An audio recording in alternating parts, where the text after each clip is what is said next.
그러한 이제 성장 과정을 통해서 우리나라에 대한 평가가 어떻느냐. 이제 2015년 영국의 CRB라는 기관에서는 2030년도에는 한국이 너무나 이렇게 잠재력을 가진 나라이기 때문에 세계 7위의 경제 대국으로 성장할 것이다. 이렇게 이제 전망을 하게 되었습니다. 근데 이제 그 반대로 2017년도 세계적인 이제 컨설팅사인 글로벌 PwC라는 데서 2050년도에 경제 순위가 세계 18위로 이제 떨어질 것이다. 이렇게 지금 이제 11위지 않습니까? 그러니까 한편에서는 이제 30년도에까지는 막 성장을 할 수 있을 것 같다는 겁니다. 근데 50년도에는 이렇게 경제 성장이 떨어집니다. 이거는 이제 아마 우리가 저출산으로 인한 인구의 어떤 감소 이런 것들면서 잠재 성장률이 저하되고 그러면서 소비가 저하되고 그렇게 해서 좀 인구 규모가 많은 이집트나 파키스탄보다 경제 규모가 떨어질 것이다. 그렇게 예상도 합니다.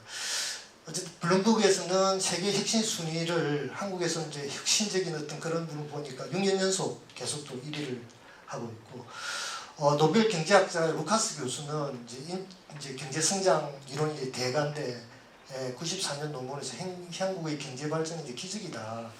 경제학적으로 이렇게 설명이 이제 안 된다라는 거죠. 그래서 한국은 그 인적 자원의 어떤 개발과 활용 이런 부분들이 아주 탁월하기 때문에 정말 폐허에서 압축 성장을 통해서 전 분야의 경제 성취를 이뤘다. 그리고 4차 산업혁명에서도 최전선에 이렇게 나가고 있다. 이렇게 말씀했습니다. 인천공항을 이제 가면 정말 다른 나라 공항에 비교해 봤을 때 정말 그 수준이 국가 간의 공항 경쟁률에서도 항상 1위가 나오지만 외국에서는 인천공항을 와보면 다들 너무 깜짝 놀란다고 그럽니다. 우선은 그 공항에서 그 외국에서는 이렇게 물건 분실되는 경우도 많지 않습니까? 근데 인천공항에서는 공항에 내가 도착해서 물건을 찾는 데까지 벌써 그 시간이 제가 이제 도착해서 가는데 벌써 물건이 와 있는 거예요. 세계에서 그런 나라가 별로 없다고 합니다.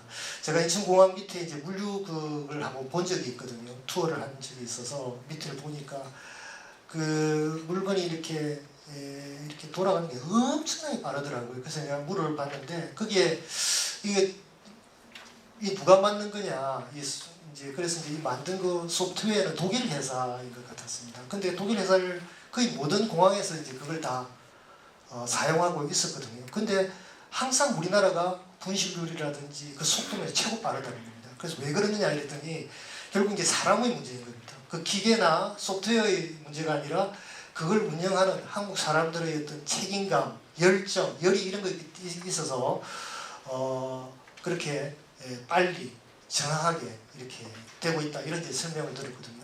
어쨌든 인천공항에서 내리면 그런 속도에 이제 깜짝을 놀리고 내리고 나면 그 깨끗함에 놀라고 그 다음에 서울에서 인천공항에서 서울을 갈 때 그 공항 철도라든지 버스가 굉장히 쾌적하지 않습니까? 그리고 비용이 너무나 싸다는 거예요. 한 10,000원 정도면 이렇게 갈 수가 있습니다. 근데 여러분 이제 외국 공항이 이제 도심에서 조금씩 떨어져 있으니까 예를 들어 지난번에 제가 스웨덴을 갔는데 인천공항에서 우리 서울까지 거리가 훨씬 가까운 거리에 수도와 그 공항이 있었는데 그 비용이 거의 10만 원이 넘는다는 겁니다. 공항에서. 그래서 이제 그 깨끗하지도 않고 근데 이제 그 빠름 그러니까 서울 와서 스마트폰을 하는데 다 이렇게 빨리 이렇게 볼 수가 있고 서울 지하철 이렇게 타보니까 너무 깨끗하고 시간을 다 확인할 수 있고 뭐 이런 그러니까 인터넷 이런 것도 발달되어 있고 그래서 깜짝 놀란다고 합니다. 그래서 정말 인터넷 혁명으로 인한 가장 혜택을 받는 나라가 한국이 아니겠느냐 뭐 그렇게 할 정도로 인천공항을 온 이후에 외국인들이 많이 놀란다는 이런 말씀을 들었습니다.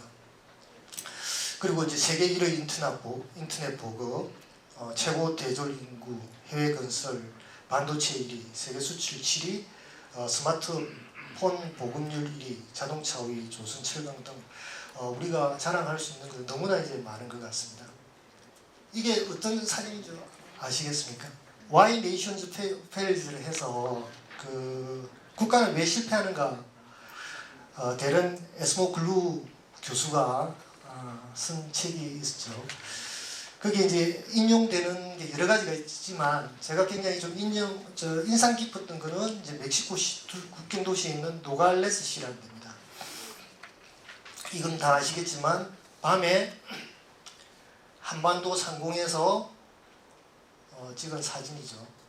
그러니까 여기 보면은 이제 불빛들이 이렇게 환하게 비춰지고 밤에 찍었으니까 위성으로 그 일본도 환하고 한국도 이제 환하고 서울 수도권 굉장하고 부산 대구 뭐 이렇게 환하게 되어 있죠. 근데 이렇게 북한에는 이렇게 비어 있습니다. 이걸 보면 한반도는 정말 섬이죠, 섬. 멕시코 국경 도시에 노갈레스시라는 데가 있습니다. 뉴멕시코주에.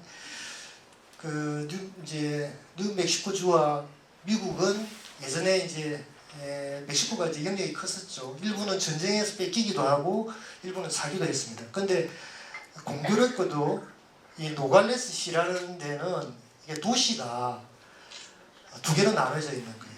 어디가 멕시코고 어디가 미국일 것 같습니까? 예, 이게 오른쪽이 이제 미국이고 같은 도시인데 이게 뭐 어떻게 좀 색깔이 좋아 보이지만 이게 이제 빈민가 같이 그렇습니다. 이게 이제 멕시코죠. 그래서 예전에 나라는 어떤 나라가 부강하고 어떤 나라가 실패하느냐라고 했을 때 이분은 이제 포용적 경제, 포용적 정치 이렇게 이야기를 하거든요. 예전에 뭐 우리 민족이 아주 우수하기 때문에 또는 북반구에 있는 날씨 환경이 좋은 나라에서 또 경제 성장을 하더라. 뭐 또는 이제 뭐 대서양에서 태평양으로 건너서 이렇게 이제 성장이 그게 되더라. 뭐 이렇게 여러 가지 이렇게 이야기하지만 그렇지 않더라. 같은 나라, 같은 문화, 같은 민족 이렇게 가져도 어떤 시스템을 하느냐에 따라서 이렇게 극명하게 차이가 나더라는 거죠. 시장 경제를 그거하고 재산권을 보호하고 뭐 이렇게 이제 그런 걸 하는 나라와 그렇지 않는 나라와는 같은 도시에서도 이렇게 극명하게 차이 나더라. 그래서 한국도 이제 거기 책에 이제 얘가 나오는 거죠. 우리 이제 똑같은 민족이고 똑같은 문화고 이제 그랬는데 어떤 시스템을 이렇게 하느냐에 따라서 그 극명하게 차이 나다 보니까 밤에 사진을 찍었을 때 한반도 북쪽에 있는 북한은 아예 안 보이죠. 평양에 이제 조금 불빛이 보이는 정도. 그게 또 보면은 우리나라가 정말 이렇게 우리가 보통 지도를 볼 때는 한반도에서 이렇게 이어진 것 같지만 사실 이제 북한 쪽하고는 경제 거래가 없으니까 이게 불빛이 아니라도 보면 정말 우리나라 조그만 이 섬에서 이 세계를 이렇게 상대하는 그런 나라다. 정말 대단한 나라다. 이런 또 이걸 보면서 또 느낄 수가 있었습니다. 어쨌든 우리가 어떠한 시스템, 어떤 경제 시스템, 어떤 정치 시스템에 따라서 이렇게 극명하게 차이 나는 것을 이렇게 또 볼 수가 있겠습니다. 왜 이렇게 성장했을까? 다른 나라에서는 이루지 못한 거, 인류사에서도 이루지 못한 우리 성장들은 어떻게 가능했을까? 이제 이런 부분과 관련해서 아까 이제 Why Nations Fails에서 이야기하듯이 어떤 시스템을 사용하느냐, 시장 신화적이며 개방적인 어떤 경제를 우리가 이제 지향을 그런 이유가 이제 하나가 있을 수 있겠고, 그 다음에 이제 한정된 재원화에서 수출 주도 성장 전략이 굉장히 이제 정말 탁월한 선택이었죠. 그때 이제 어쨌든 그 당시에 선진국 그로부터 어떤 독립 뭐 이런 걸 위해서는 그 당시 이제 주로 많이 그랬던 거는 국내 산업 보호론이 주로 전략으로 많이 취했죠. 남미 이제 국가들에서 우리 선진국으로 종속될 수 있으니까 우리나라에 있는 사업을 이렇게 보호하고 막 다른 오는 것을 막고 우리나라 사업을 보호하자 이렇게 하는 전략을 수립을 하는 나라가 많았었는데 우리는 반대로 세계로 나가는 전략을 폈죠. 우리나라는 가진 게 없으니까 외국에서 팔아서 이렇게 하자. 이렇게 해서 한정된 재원이 너무 작기 때문에 여러분 아시다시피 몇 개 소수 기업에 이렇게 특혜 시비도 있었지만 그렇게 해서 성장이 불균형 성장 전략이죠. 그렇게 해서 그 효과가 중소기업, 소상공인, 국민들에게 이렇게 하는 소위 낙수 효과로 이렇게 했던 그 전략이 정말 절묘하게 떨어졌다 이렇게. 그리고 급면하고 이제 우수한 인력, 그 GDP 대비 교육 소비가 우리나라가 1위라고 합니다. 저도 이제 한 번씩 이렇게 생각을 해보니까 정말 우리 경제 우리나라 이렇게 발달한 동인이 뭐겠는가 이렇게 생각을 해봤을 때 결국 여러 가지 원인도 있겠지만 결국 사람인 거 아니겠습니까? 사람이 이렇게 있기 때문에 이제 가능했던 거고 우리가 이제 성장 전략을 이렇게 하더라도 그걸 뒷받침하는 사람이 없으면 안 되거든요. 우리나라 이제 카피 경제이지 않습니까? 일본을 추격 경제였었는데 일본 기술과 이렇게 다른 나라 기술들을 이렇게 알아나가고 그렇게 했을 때 그게 어떻게 가능하겠느냐. 그러니까 결국은 우리의 어떤 문화적인 측면, 부모님들의 어떤 자식에 대한 어떤 학벌에 대한 어떤 그런 부분들이 가능하지 않겠느냐 이렇게 생각합니다. 이 경제성장이 60년대, 70년대 외국으로부터 어떤 기술을 받아들이고 성장해 나가는 과정에서 그 전에 우리 유교 문화기 때문에 많은 사람들이 이렇게 대학 이상으로 이렇게 만들어져 있고 그게 이제 점화가 되면서 바로 이게 흡수가 가능했던 그런 부분이 우리 성장의 동인이 아니겠습니까? 결국 그러면 그 성장의 동인은 우리 부모님들의 역할이지도 않겠는가? 우리 부모님들이 매우 열심히 애들을 갖다가 안 먹고 정말 애들 교육을 위해서 이렇게 했던 그런 부분들이 그렇게 될 것이다. 그래서 다 대학까지 졸업시키고 그게 이제 경쟁성에 바로 활용이 되죠. 근데 제가 이제 하나 불만은 그 과정에서 아까 말했던 불균형 성장을 하면서 뭐 현대나 삼성이나 이런 그 기업이 이제 커 나갔었죠. 그런데 그 부모님들이 인적 자본에 대한 투자를 통해서 했던 그 인력들을 우리 경제 성장 과정에서 좋은 기업들이 그대로 이제 활용하면서 이제 그 성장이 이루어져 왔던 겁니다. 근데 그런 경우는 이제 부모님이 다 그랬는데 그 인력의 어떤 좋은 인력들을 왜 이제 중소기업에게도 중소기업의 성장 과정에서 인력이 너무 중요하니까 왜 좀 활용이 못했을까? 뭐 이제 그런 문제 불만인데 저도 이제 한번 생각해 보면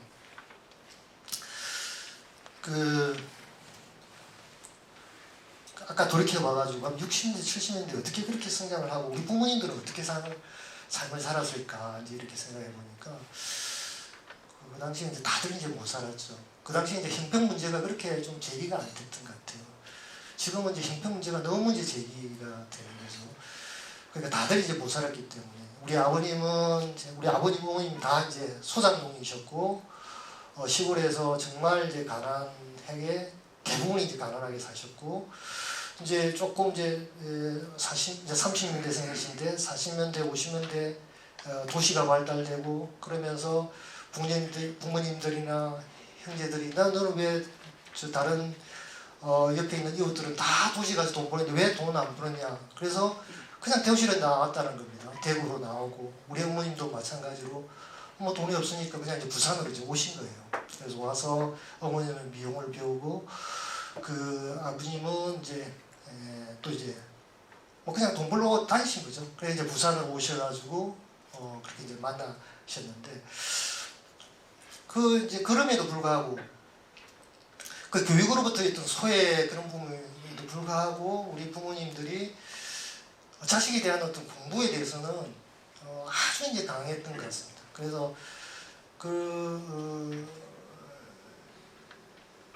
비록 못 배운 거에 대한 한이런 말을 많이 쓰잖아요, 그죠? 그래서 이제 우리 DNA 속에는 어떤 그 유교적인 어떤 문화 이런 것 때문에 자식에 대한 어떤 그런 교육들, 그러니까 모든 우리가 인적 자본이 교육은 인적 자본에 대한 투자거든요. 그렇게 이제 성숙돼 왔고 그게 이제 우리 경제 성장에 좀 이제 기여를 했다 이렇게 좀 생각을 하고 있습니다. 그리고 우리 경제 성장 과정에서 우리 어머님들의 역할들이 굉장히 컸다 이제 이렇게. 그러니까 이제 학벌 사회에 대한 뭐 이런 부분들이 사실은 굉장히 이제 비난의 대상이 되지만 어떻게 보면 우리 경제 성장에 큰 기여를 한 게 아닌가 이렇게 생각을 하고 있습니다. 기술 축적에 기반한 해외 투자 이게 조금 이제 우리 성장 과정에서 좀 특징적인 게 좀 다른 나라하고 있더라고요. 지금 이제 베트남이나 막 성장하는 국가, 인도나 이런 국가들이 이제 어떤 전략을 지금 좀 쓰고 있습니까? 외국으로부터 이렇게 투자를 이렇게 많이 받지 않습니까? 직접 투자. 그래서 우리나라 공장 중소기업 하시는 분들도 여러 가지 비용 측면 때문에 이제 옮겨갈 때 막 이렇게 그냥 투자를 하는 겁니다. 근데 우리가 이제 성장 과정에 60년대 그렇게 아무것도 없는 나라에서 하면서 외국인들의 직접 투자를 그러니까 돈이 없는 나라에서는 그냥 외국의 직접 투자를 받아서 나라에 있는 인력을 고용하고 이렇게 성장하는 게 이제 더 가장 빠른 방법일 수 있지 않겠습니까? 근데 외국인 직접 투자를 막았더라고요. 그걸 막으면 어떤 현상이 일어나느냐? 우리 돈으로 이렇게 성장을 해야 된다는 겁니다. 그러니까 우리 돈으로 하려면 외국에서 돈을 빌려야 되잖아요. 그래서 이제 우리는 돈을 빌리는 그런 엄청난 노력들을 했던 것 같습니다. 그래서 그 박정희 대통령이 이제 독일 가서 차관을 빌리기 위한 그런 이제 과정들로 나오고, 그 다음에 이제 예를 들면 그 월남 전쟁도 여기 차관을 또 빌리기 위한 그런 또 수단이었고, 그렇게 이제 그 빌린 그 돈으로 그 귀한 돈이니까 그게 이제 산업은행에서 소수의 다 이렇게 갈라줄 수가 없잖아요. 그러니까 이제 산업은행을 중심으로 해서 특정 산업에 이렇게 이런 현대 그때 컸던 삼성 이렇게 이제 줬던 겁니다. 그래서 그렇게 하다 보니까 제가 생각할 때는 외국에서 그냥 그 외국 그 주인이 와서 이렇게 해서 하는 때보다 내 돈으로 빌려서 하게 되면은 그 기술 축적이라는 것은 상상 이상을 이렇게 하는 거죠. 그래서 우리가 어떤 그런 기술 축적에 대한 어떤 그런 부분들도 우리 성장 과정에서 굉장히 의미 있게 봐야 될 부분이 아닌가 이렇게 생각합니다. 그 지금 세계적인 삼성이나 뭐 이렇게 봤을 때 그 짧은 기간에 어떻게 그렇게 큰 기술 축적, 세계 최고의 기술 수준이지 않습니까? 이제 그런 부분들도 우리 인력, 그 다음에 우리 투자 전략 이런 부분도 작용을 했다 이렇게 생각합니다. 그리고 그 강력한 정부 주도였던 경제 전략, 그리고 어쨌든 그 당시 이제 공무원들이 나라를 같이 전 국민들이 마찬가지였죠. 한번 하면 된다 이런 걸로 헌신했던 거. 그리고 우호적인 국제 환경도 그 굉장히 그 크게 작용한 게 아닌가 이렇게 생각합니다. 우리 이제 분단 비용이 이제 굉장히 크다 이렇게 이야기를 하고, 그러면 분단이 우리 경제 성장에 도움이 되었는가 아닌가 이런 부분들도 좀 예전에 많이 논쟁이 됐던 것 같습니다. 어쨌든 냉전 체제 하에서 우리나라가 아까 말했듯이 가트나 WTO 체제 하에서 굉장히 우호적인 어떤 그런 혜택을 받고, 일본이나 미국으로부터 사실 이제 소련, 중국, 북한 어떤 냉전 체계에서 보호했던 방패막으로서 엄청난 기술 이전 이런 것들을 해줬던 그런 부분들이 있는 거죠. 그러니까 그런 여러 가지 우호적인 어떤 환경이 우리나라가 또 성장하는데 도움이 되지 않았나 이렇게 생각하고, 그럼 또 중국 변수가 있었습니다. 중국 변수가 중국이 개방 개혁을 이제 70년대 이제 하게 됐는데, 만약에 지금 이제 중국하고 지금 이제 중국이 막 따라와서 이제 우리나라가 여러 가지 주력 산업 중심으로 지금 어려움을 겪지 않습니까? 만약에 중국이 우리와 같은 시기에 개방 개혁을 했으면 어떻게 됐을까? 그 중국의 인력, 그 시장 뭐 이런 걸 감안했을 때 중국이 폐쇄적인 정책을 했기 때문에 그 우호적인 세계 경제 환경이기 때문에 우리는 마음껏 이렇게 세계를 상대로 해서 할 수 있지 않았느냐. 그리고 그리고 이제 기술 격차를 가진 상황에서 중국이 개방 개혁을 하면서 또 중국에 대한 어떤 수요, 기술 격차가 있는 상황에서 중국에 대한 또 견인하는 그런 수요들이 있기 때문에 우리가 이렇게 또 성장하지 않느냐 이런 해석도 있더라고요. 그래서 어쨌든 우호적인 국제 환경 이런 모든 것들이 경제 성장의 큰 원인이다 이런 평가들이 있는 것 같습니다.